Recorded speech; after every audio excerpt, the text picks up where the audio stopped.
hey man, I'm in Atlanta, can I stay at one of your Airbnbs? And I'm like, I'm embarrassed to have them stay here. This bathroom sucks. Hot water is not working. Amazing. I got a $1.4 million house that I'm embarrassed to have people stay at. I want to change that.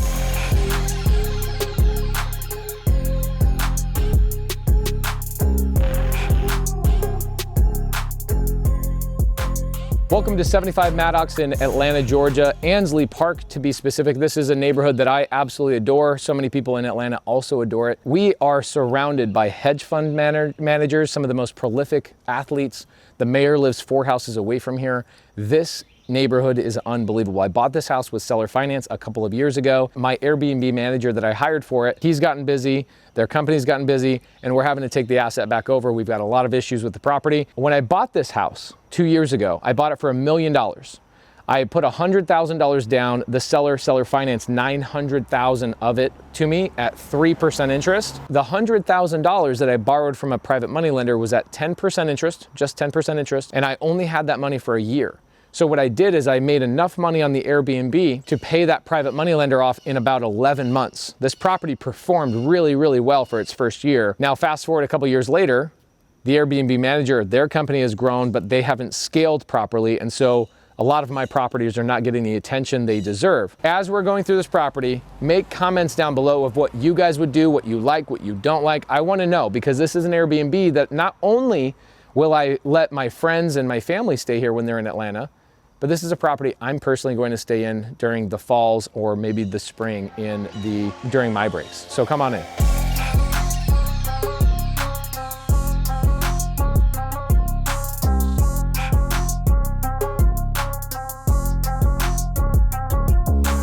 I like this because this must have been a really cool patio at some point, really cool, really big.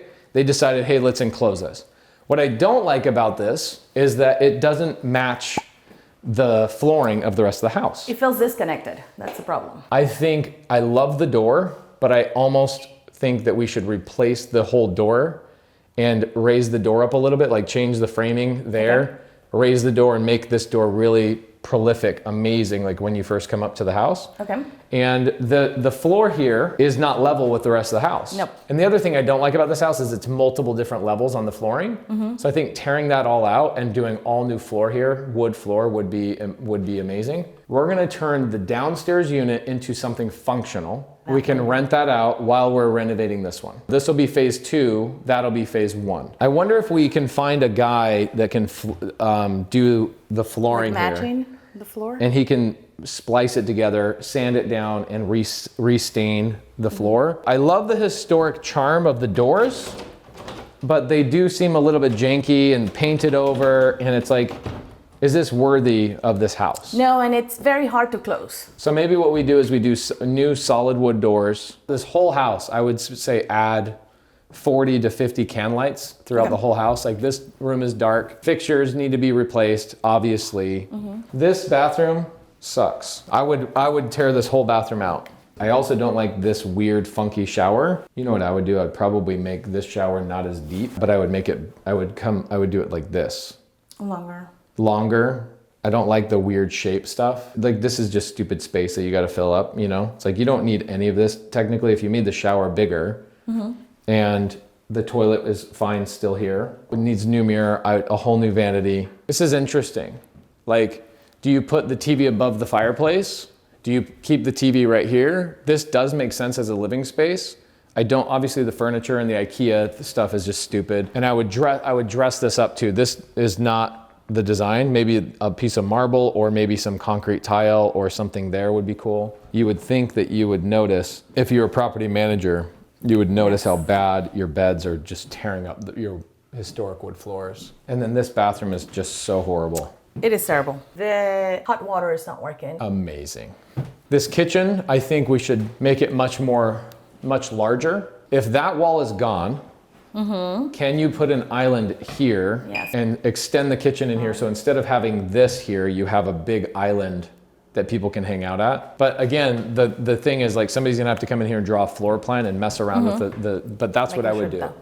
I would change everything in here. Stove, I would move down just a little bit, make the stove a gas stove. This would make more sense here to have, like, either a wet bar or something on this wall or something where like a little mini wine fridge or something here. So this whole room becomes a kitchen / island, and then that's your dining room. This is your hangout spot, and with this wall open, it all Completely becomes open. This was the worst part of the house when I bought it. This is the best part of the house right now. Really? Yeah, I think so. I think the vibe of just the trees and you can come out here and read.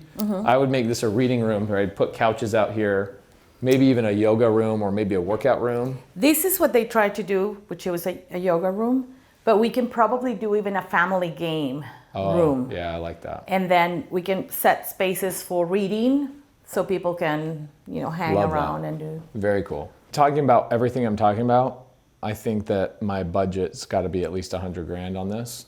Furniture, everything, it's going to be big. Yeah. Furniture alone's probably going to be 30 grand. This is a house that I will end up spending a lot of time here. I don't want to stay in hotels when I come to Atlanta. I'd really like this to be a place that I come. And so when I'm in Atlanta speaking or we're doing stuff, I'm here 5 times a year. Like, I should be able to just come to my own house, right? And live in the top unit. Maybe somebody's renting the bottom unit.